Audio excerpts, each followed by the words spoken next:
Assalamualaikum warahmatullahi wabarakatuh.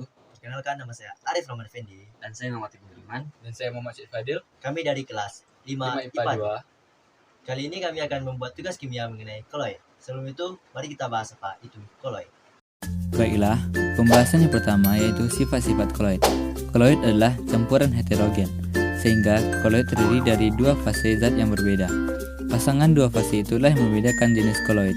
Partikel dalam koloid cukup besar untuk dapat menghamburkan cahaya atau menghasilkan efek Tyndall. Sifat koloid yang pertama adalah efek Tyndall. Efek Tyndall pertama kali ditemukan oleh seorang ilmuwan asal Inggris bernama John Tyndall. Efek Tyndall merupakan efek penghamburan cahaya oleh partikel koloid. Contoh efek Tyndall dalam kehidupan sehari-hari yaitu ketika kita membuka jendela pada siang hari. Sifat koloid yang kedua adalah gerak Brown.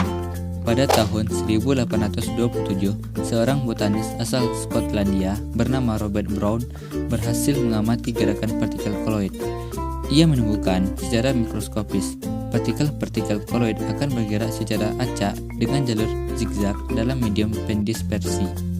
Nah, gerakan ini disebabkan karena adanya tumbukan antara partikel koloid dengan medium pendispersi. Sifat koloid yang ketiga adalah adsorpsi. Adsorpsi adalah merupakan peristiwa menempelnya partikel bermuatan ion pada permukaan koloid. Adsorpsi terjadi karena adanya kemampuan partikel koloid untuk menarik atau ditempeli oleh partikel-partikel kecil.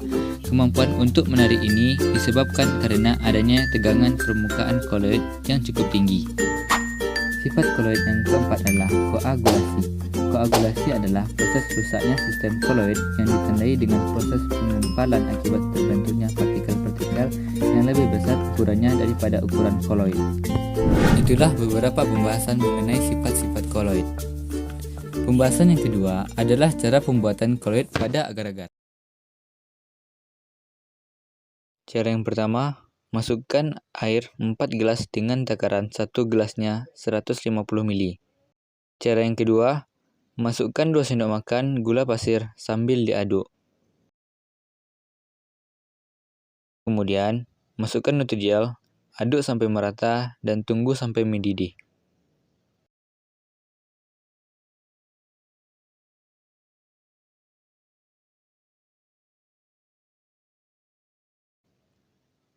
Setelah merata, tunggu selama 3 menit sebelum dituangkan ke cetakan agar-agar.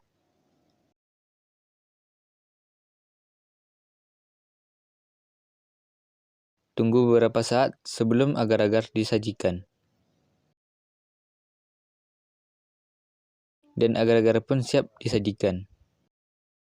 Kesimpulannya adalah, agar-agar disebut koloid karena dalam proses pembuatannya terbentuk struktur gel yang tercipta karena ketika dipanaskan di dalam air. Molekul agar-agar dan air bergerak bebas. Kemudian, saat didinginkan, molekul-molekul agar-agar merapat satu sama lain, memadat dan membentuk kisi-kisi yang mengurung molekul-molekul air. Sehingga terbentuklah sistem koloid padat dan cair. Pada sistem koloid ini, yang menjadi fase terdispersi adalah air yang menjadi fase pendispersi.